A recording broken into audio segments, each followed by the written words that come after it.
No, I want to go back to the Gamers Are Dead articles briefly. You talked about how they want to Yes. write about mobile games, stuff like this.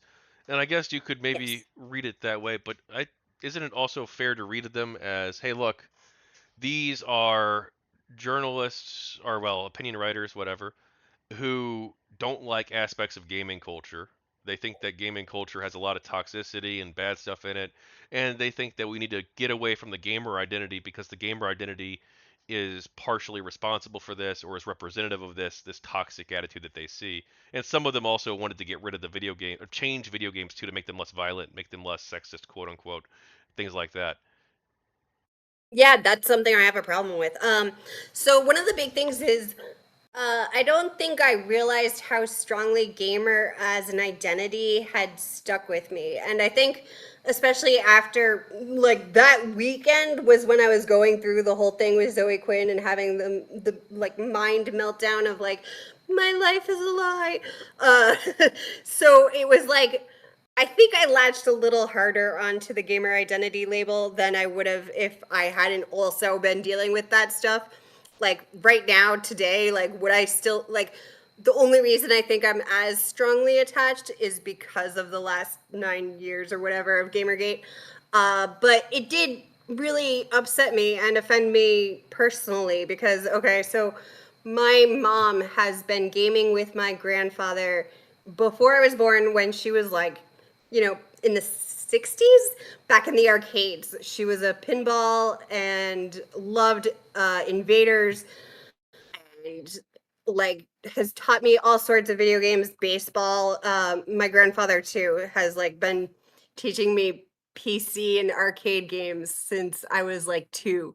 I would con him and my parents' mentors into picking me up so I could play video games because I was too short. And I'd be like, let me smash the buttons. My father also is a very hardcore gamer.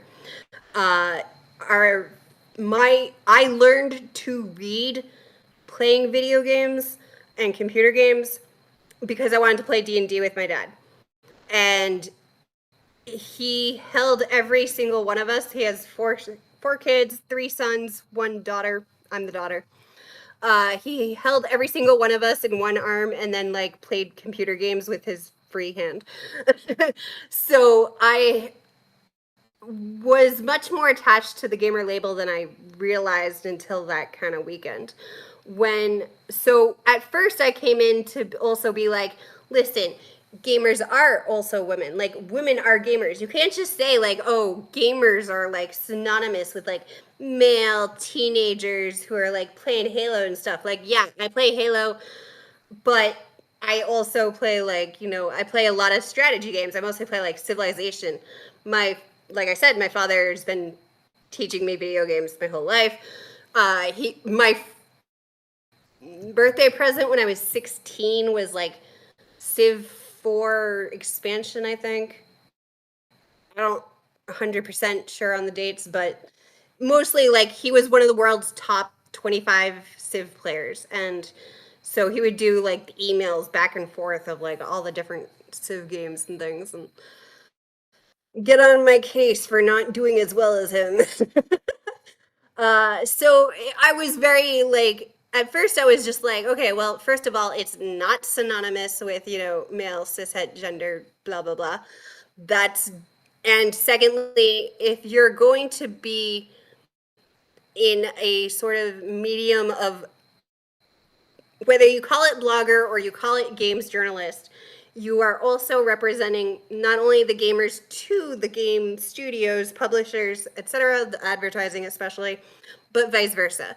So when you misrepresent gamers as a consumer base, you are misleading the publishers who are already not in touch with what gamers are made of and want to see more of, but you're also misrepresenting them to the larger public.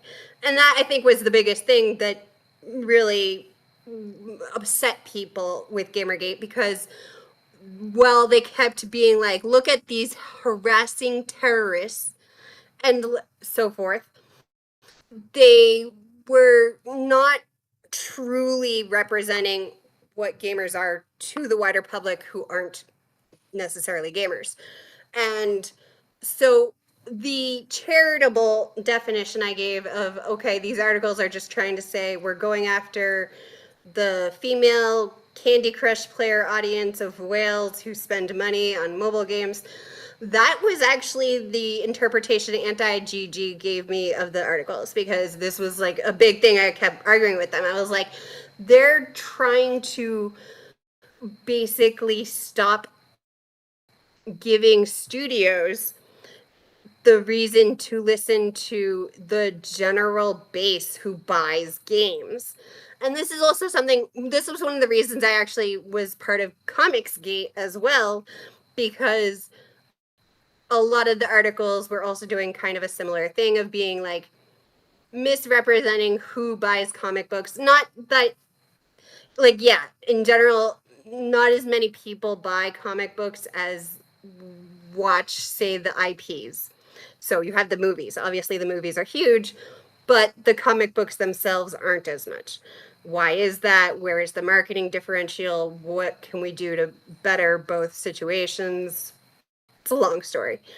Anyway, so I personally was very outraged by the articles, and looking back, I can definitely say, like, yeah, I was more emotional about it and attached to the label because of the whole other issue. So I probably just like latched onto gamers, like the one thing I've always had safe, because my dad was also in the army, so we moved around a lot, and wherever I went, video games sort of like was the one thing I could make friends with. I'm very bad at making friends, especially because I was being abused by a family member. So they would try to isolate me and prevent me from making friends. Like they would purposely try to alienate my friends so that I couldn't have friends, and then I would be forced to spend time with them, which it was awful. But video games is just kind of a evener playing field where, like, I got really into Ninja Turtles and I loved the Ninja Turtle games, and I still like have the fondest memories some of my entire life of playing the Ninja Turtle games with friends. And whether we moved from Pennsylvania or various parts of Massachusetts, video games was like the thing I could like go to and say, this is a stable factor in my life. And so the sort of like lying about gamers and like saying, oh, look, they're terrible. Like that's the exact opposite of my personal experience.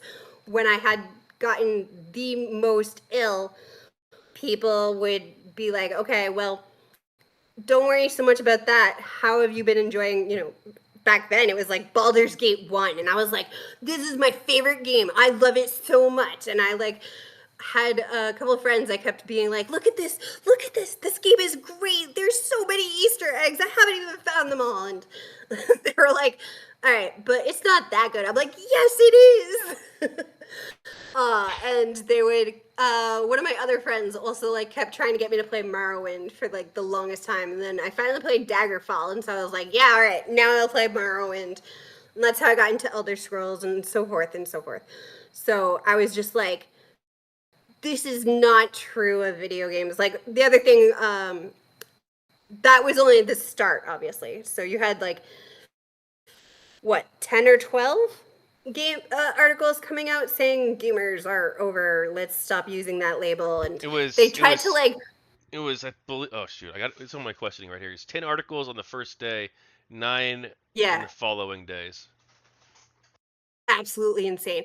And the other thing was, it also exposed how the bigger media journal outlets will pick up the smaller little things, and it just becomes a giant echo chamber of them all like sourcing each other, which is a thing for all journalism, but it really exposed it in a way that gamers, especially, who, I will say, gamers tend to be more practiced at noticing patterns and this kind of thing, because that's what you do in video games.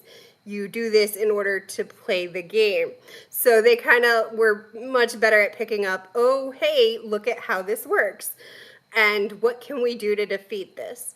Um, so you'll see this happen also like with really big things like politics especially, and us like what 10 years ago, so it started happening worse and worse because you had the right wing really buying up all the small journalist outlets who would have said otherwise. And my father was volunteering slash working with a couple journalist outlets for fact checking, and he kept trying to tell them this is not fact checked.